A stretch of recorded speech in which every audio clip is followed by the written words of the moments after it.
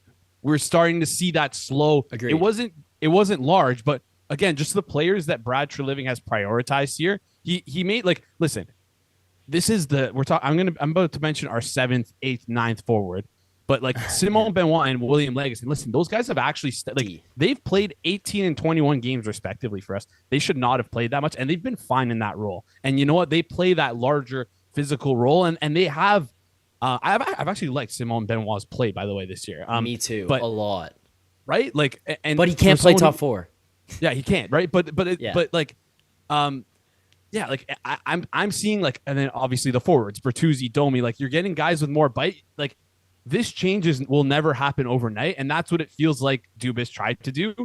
I hope what Treliving has done this offseason is plant the seeds for that change, and that it won't be too late. It'll be like a natural progression of growth where those type of players will be able to fit and gel in our system and excel in our system here. But I also think, again, I really think Treliving is on the phones as much as possible right now. And I really think we were close to Calgary. It sounded like we were close to making that deal with Calgary.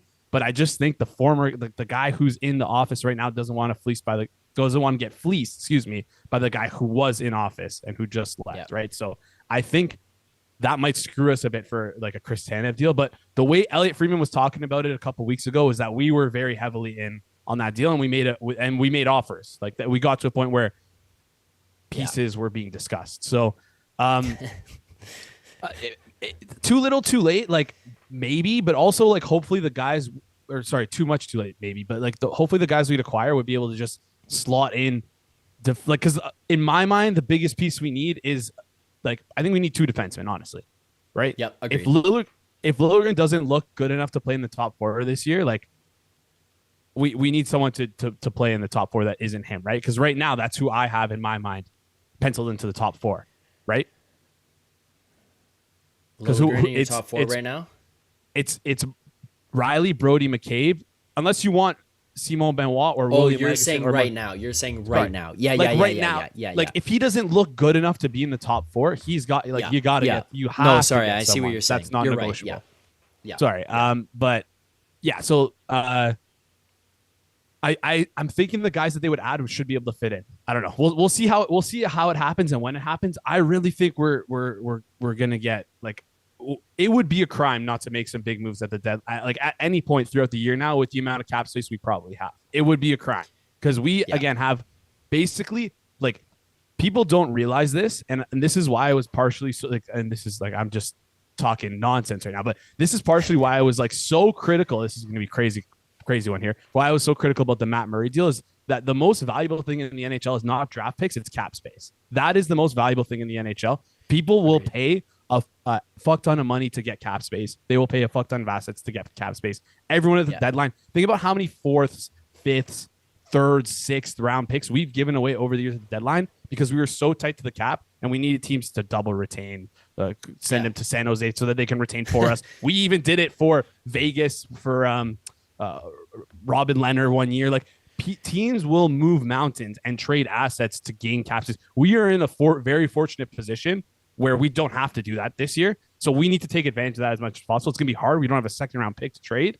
We only have our 3 firsts. Those are our only like kind of key assets to trade. But I don't know, man. I hope we do something big. Yeah, and look, I agree with you. Actually, you raised a really good point in terms of like what he did in the offseason. Those were not moves. Like the one thing that like I had a stream a couple weeks ago. I think I was like going nuts because someone was complaining about like Bertuzzi and Domi or something. Like honestly, it might not have even been someone in the chat. It might have been. I've been calling him Twitter guy Sonus Jeagle.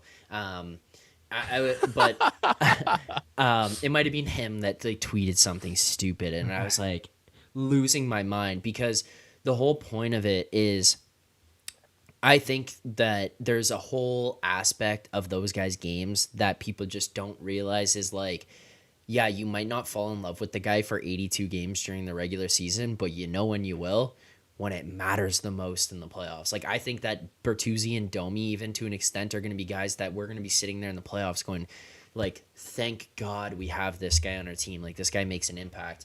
And I think that those are pieces that when I look back, I look at Zach Aston-Reese signing. I look at Dennis Malgin. I look at Andre Cash is probably bad one. I think he just had right.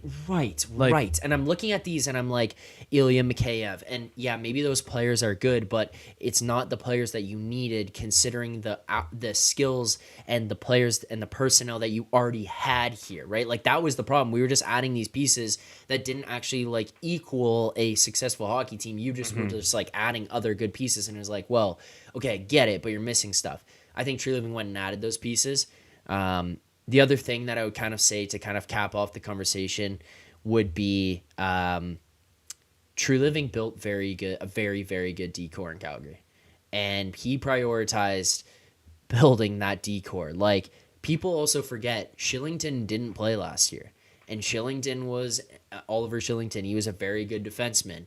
I think he had like a personal or family issues, and he's not even playing this year, by the way. But like Rasmus Anderson, Tanev, Zadorov, I think Stone was there at that point in time too. Like Hannafin, he's built these decors that are very strong. He got Markstrom, and yeah, Markstrom had a shitty year last year, but like that was a legitimate signing, and he was incredible when he first got there for a little bit. He just had a bad year, and like he's prioritized these D. He came here to Toronto and basically was like, yeah, we're going to fix this D. He kept saying we're not done. And then he goes and is like, we're not done. And then you look at Benoit and you look at Lagesson, and it's like, those are good signings, and these guys have proven to be pretty good depth pieces. And maybe they're not upper echelon players who fit into your lineup on a daily basis or can play big minutes against big matchups. But like, Jason, you tell me tomorrow night it's game one of the playoffs and we have to put William Lagesson into the bottom six or into the bottom pairing, excuse me. I'm happy with that. I'm like, yeah, dude, go for it. Like, I trust the guy. I'm good. Benoit, same position. Now, if they've got to play in the top four and they've got to play 15 to 20 minutes, maybe a bit of a different story. But I think he's not done. I think there's other pieces that are going to come, so I believe that as well. I just don't think people should be bracing themselves here for, like, 8 trades coming out of nowhere. You know what I mean? Like, I think I think we got to temper our expectations. Yeah, and like, part of like I think we're gonna make at least 1 or 2 big acquisitions on D, and I think we'll probably see some small stuff around the edges. But I don't think we're gonna see much change on the forwards, truthfully. No, I agree with you, man. Like I fully agree with that. Like, I feel like there's been so much made, and you can cut me off at any point if you want to get to the plays of the game. But so much has been made about our third. Like, some people are happy with our third line.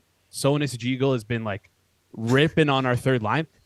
If you think our third line is bad, and I'm sure like a lot of chatters are probably in agreement here, they think they've been good this year. Go around the league and look at some other teams and look at their third lines, and like, our third line is like among the top 5 in the NHL. Just like, I don't know if that's true. I just did a quick scan of other teams' third lines. Like, they are good. They're good. Yeah. Like, yes. I like give me like Tampa Bay. Do you know who was on their third line? Luke Glendening, Michael Isamont, and Tanner Jeannot. Yeah. Like, like I take Max Domi plus Cal Yarncrook and Nick Robertson any day of the week over those guys. Agreed. So, yeah, like I think we're set on forward unless we get like some, like, we're not trading for a smaller guy. We're getting a blue chip if we're getting a forward. Like, it's gonna be a blue chip, and it's gonna be like a Tyler Toffoli trade where when Brad Treliving was in office for Calgary, he didn't need to make that trade. There was a guy available and he got good value for him, so he made the deal. That's the only instance where I see we'll make a trade for a forward here. Yeah, I would agree with that. Also, just by the way, I was checking there, the poll that we put up, what do you do with goaltending? Reminder, the options were trade for a guy, Martin Jones, Joseph Wall, nah, we're screwed. We have 165 votes right now on the poll, Jason.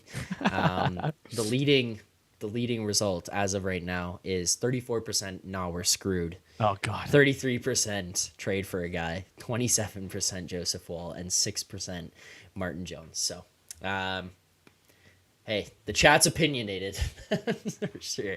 That's for sure. I will say, follow me on Twitter and check out our podcast because check out the Rink Rat Report podcast because we're going to be doing some breakdown of trade stuff. Quick plug here. We're going to be breaking down some trade targets we see. Those are like some of our most successful episodes, best feedback we get every year when we do those kind of breakdowns of guys we think might be available and two who we like that might not be available, but just want to talk about some guys. There's a goalie that I've been looking at throughout the year. Now he's gone on an absolute heater for a bit. I'm not going to bring him up to today. But if you want to check out who I'm thinking about, make sure you follow me on Twitter. Make sure you go check out the Rink Rat Report podcast because I think there's like a greater than 30% chance, let's put it at that this guy, one, gets dealt and two, that the Leafs will be looking at him. So I know who it is, by the way. You're gonna want to tune in to find out. By the way, Jason, final note before we get into our last two segments. Tweet here from Sonus. No. It's not bad. It's not bad. It's a stat. Okay. It's a stat. It's not bad. Okay. Well, it's bad, but it's not like an opinion. Yeah, I just saw it. It's bad. Ilya Samsonov's last 4 starts. Is this the one you saw? Yeah. Okay. 4 goals, 6 goals, 5 goals, 6 goals against. Those are his last 4 starts. 4, 6, 5, 6. He has 3 games where he's allowed less than 3 goals. He's started 15 games. So and I'm pretty sure majority of those games where he's let in 3+ have not been 3. No way they've been 3. And also, one more thing. We've lost to Columbus twice in overtime, scoring 5 goals. How do we do that, man? Samsonov was in net for both. Like, it's crazy. I know. That's what I said. I was like, they bounced back and they won that game 4-1. And it was like, Martin Jones was in net. Yeah. It's honestly, the biggest advice I can give is do not take every loss hard. Like, don't take the losses too hard, guys. Like, I try. 82 games. Like, it's Zach. It's the toughest on you because no matter what happens, you have to come on here and you're the voice of the people. So like, I try. You got to do your thing, but try not to take it too hard because like I know some people who have legit lost their minds going through this stuff. So I'm actively losing mine. So I know, right? If you ever need it, listen, if the chat likes me enough and you want to take a step back for a stream, I'd be happy to fill in. I don't know if I'd be able to, but well, I'd be happy to have you. I'm happy to have you on here anytime as well. Anytime. And I'm sure the chat's excited as well. I mean, this is the problem though with this team is like I do these streams win or lose. What do you think they show up the most for? Like this is the most viewed stream I've had all year. We hit almost 300 people here because they want to see misery. Like they like the stream so that they can see me do smelling salts and add misery on top of the fact that I'm already annoyed with losses. It's just who they are. All right, let's get to a couple segments here. We'll dig in and close out with these. But first and foremost, let's get to our play of the game.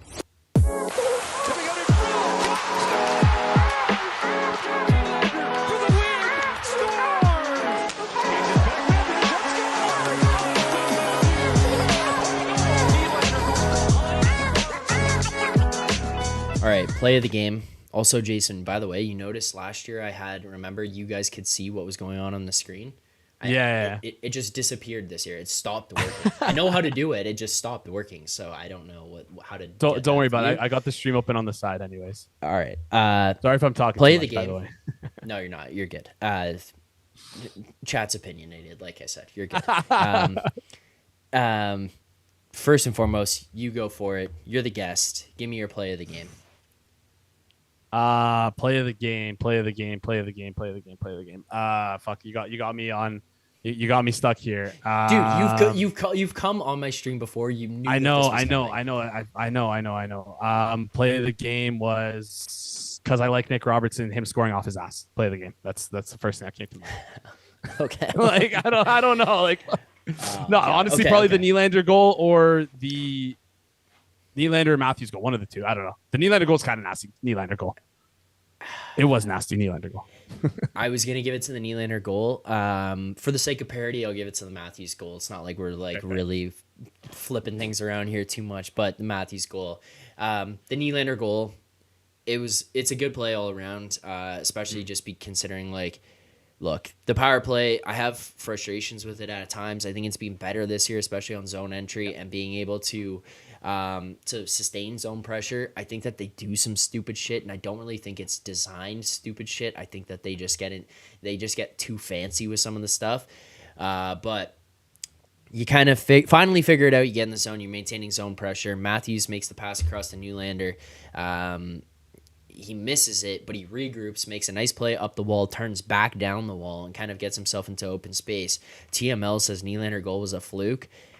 No. No, fluke that's not maybe from the standpoint if you're gonna look at and say like the goalie should have been in a different spot, but in terms of like Nylander shooting that was a bullet from 6 inches above the goal line that picks the top corner. Like, that's an absurd statement to say that was a fluke. That's a fluke Wednesday night at the Sports Village. That's not a fluke in the NHL, man. They know what they're doing. Banking it off the goalie's head. This was Nylander ripping tit. So, yeah, that's not a fluke. Also, I'll give an honorable mention here. I'm going to give it to two things. I talked about them a little bit throughout the stream, but first and foremost, I'm going to give it to Yarncroke for going at it with Sillinger. Look, I've talked about this before. I think that the team needs to continue to build toughness. I think that the final stage where I'll say, like, hey, they've got it, is once we see some buy-in a little bit more from the top guys. But I think that seeing this now from Yarncroke and Bertuzzi, Domi, you see guys, you see Riley get involved with it. You see Nyes getting involved. Like, I love watching Nyes get into these plays, after the scrums and stuff after the game. You don't have to take penalties. You don't have to punch guys in the head. But all I'm kind of asking for is, like, don't be afraid. And Calle Yarncroke's like, I'm a small third-line player, and you're going to come try to abuse me. I don't care that you're a young guy, whatever. You're going to come try to, like, abuse me is the best term I can give. After the whistle, like, no, you're not. I'm going to put you in a headlock. We're going to go roll to the ice. And it's just, to me, it's like, I think the mentality of this team before has been, get pushed, turn around, skate away, which is fine, but like nobody's taking a penalty there. This was like, don't touch me. And you're going to come touch me again. We're both going to go into this situation where I'm going to put you in a headlock. We're going to have to wrestle this one out. That's the first one. And then the second honorable mention would be, again, I'm going to give it to Benoit, and it's for the sequence of fucking with Fantilli into fighting Goodbranson. And I think that whole thing was warranted by everyone. Benoit kind of says, you know what? You mess with our star players, and it's not like they did anything dirty to them, but it's like, you see these guys, they take some abuse, and no one really does anything back. So Benoit goes and abuses Fantilli a little bit, whether it's verbally, whether it's physically, whatever. He says, you're star player, you're not immune to getting chirped a little bit, and he goes after him. And then Goodbranson comes out, as I would expect or hope someone from the Leafs would do if someone was doing that to one of our top players. Goodbranson says, hey, you messed with our young guy, I'm going to have to fight you. I've got no problem. I personally have no problem with Goodbranson doing that. I'm completely fine with that. And then the flip side is Benoit says, yeah, I fucked with him. You came out to fight me, I've got to own up to it. And he fought him. And like, I don't expect him to win that fight, but he had the balls to stand in there and do it. I'm happy with that all-around play. Honorable mention to those guys. And it's not like I'm looking for rock'em sock'em like tinfoil hockey here, but like just stand in there sometimes, you know? Just to throw this out there as well. Fight happens at 106, goal happens at 50 right. 50. Like literally a goal happens 5 seconds later. It's like yes. It was Fantilli laughing on the bench. Camera cuts to the ice and we score. It's like that. Like that's one of those moments where you rally around your team because a guy just fought. Like that's what it is. I'm sorry. Yeah, I 100% agree. It can just swing momentum, and it's one of those ones where it's like in the playoffs, a guy drives your net, and instead of turning away, and the guy's gonna say, we got 6 more games, potentially 6 more games of being able to drive net and not face consequences. Like. Now, maybe you're not going to get the shit kicked out of you, but someone's going to stand there and do something. So that's the final thing. Now, final segment that we'll get into. I hope you're prepared for this one, Jason. I mean, of all the segments that we do that you could be prepared for, this is probably the one, and it's probably the easiest. Chat, you guys know what's coming. Let's get into our grades of the game. You want answers? I think I'm entitled. You want answers? I want the truth. You can't handle the truth. Grade of the game. Jason, floor is yours. Grade of the game. I had a tweet today, put it out after the game. If you guys had to guess, like, listen, you might not believe in expected goals. You might laugh at those, but you know what? It's like at least a descriptor of like what happened on the ice there. If you were to guess, where would today's game rank in the Leafs season so far? Where would it rank? Guess, chat. Guess. I bet you wouldn't guess that this was their best expected goals against defensive, basically, performance on the year. I'm going to give this a B+ only because this should have been a win. And if you put me in net, we win that game. I don't play goalie. If you put me in net, we win that game. I'm not going to punish the entire team because Ilya Samsonov didn't play well. Mm-hmm. I get it. There were a couple gaps. We scored 5 fucking goals. We let up 20 shots. You should not lose that game. Maybe I'm being too light for giving it a B+, but you take out Samsonov and you literally put me or you in net, and I think we win that game. I thought the team, like, I'm process over outcome 10 times out of 10. The process in this game was immaculate, and I'm happy with it. Okay, so I'm going to say, I actually do understand where you're coming from here. I'm going to go, I think you're being too light. I'll be honest with you. I think you're being too light. I'm going to go with a B-. I know, I get it. And I don't really have like too much of a problem because I agree with you for the majority of it. Here's where I push back. I go with the B. God. No, I go with a B-. It's hard to like look at this result and even think to myself like B-, but for the most part here, you played a pretty good game. Samsonov stunk.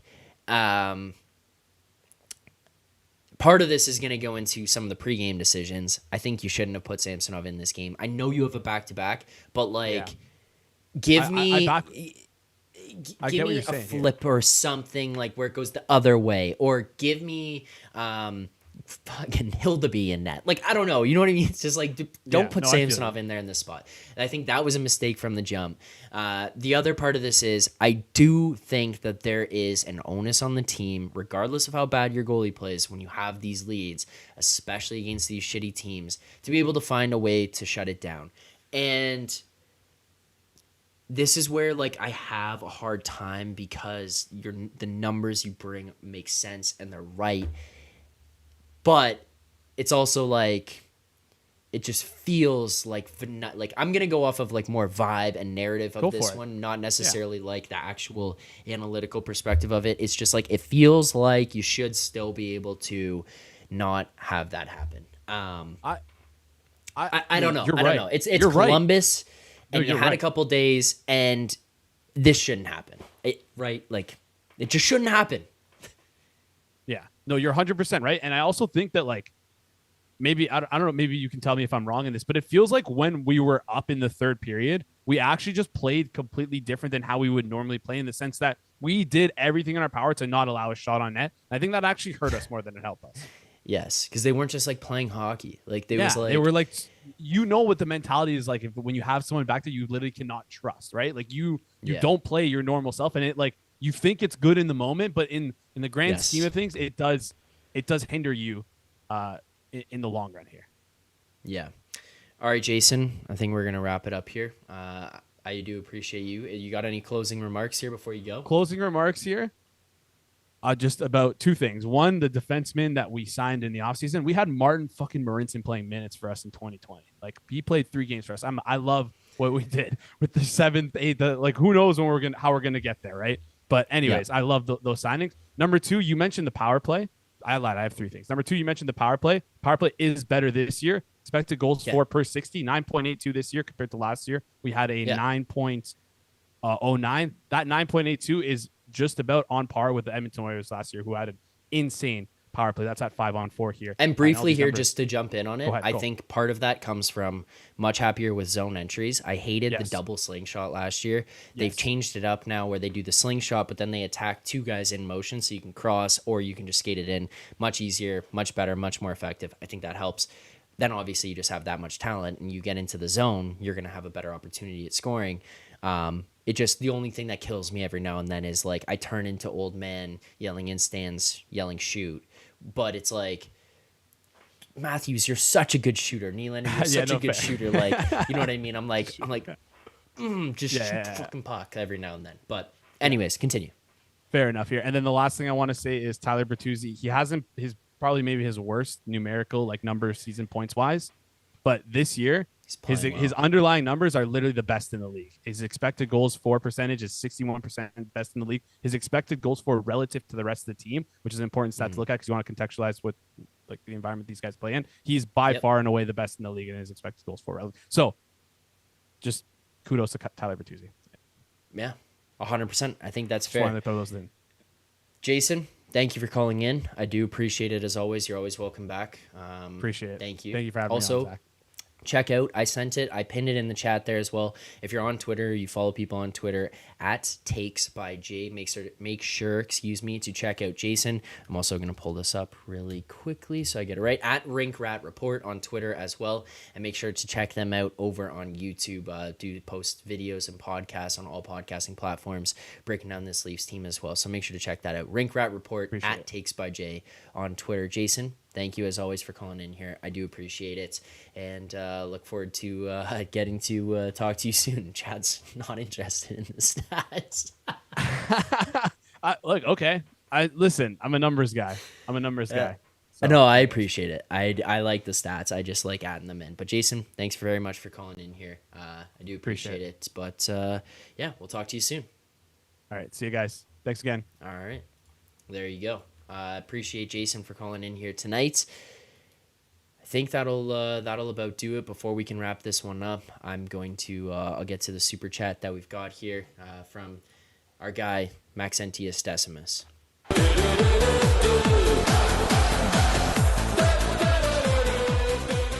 Max, thank you for the super chat. I greatly appreciate it. Max saying Hildeby greater than Sammy. Well, Probably. I would agree with that. Guys, thank you very much for tuning into the stream here tonight. This was an incredible stream. We went from about 870 subscribers to now 904. Thank you very much for that. Continue to hit that like button, subscribe here to the channel. This is a channel high likes on a stream. We're at 164 here by closing off. We're also at 214 concurrent currently. We hit about 300 here for this.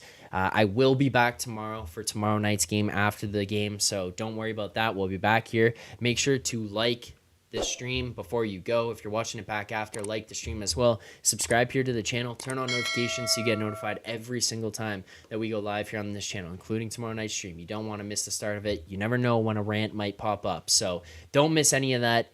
Thank you so much to everyone who tuned in here tonight. I appreciate the support as always. Appreciate everyone who continues to find us here on this channel. But this has been game 33 of the Toronto Maple Leafs regular season against Columbus Blue Jackets, losing this one 6-5 in overtime. Just incredible. 6-5 in overtime to the Columbus Blue Jackets, going to 17-9-7 on the season. Just weird. We'll look forward to seeing you guys tomorrow. And as always, guys, goes without saying, keep breathing.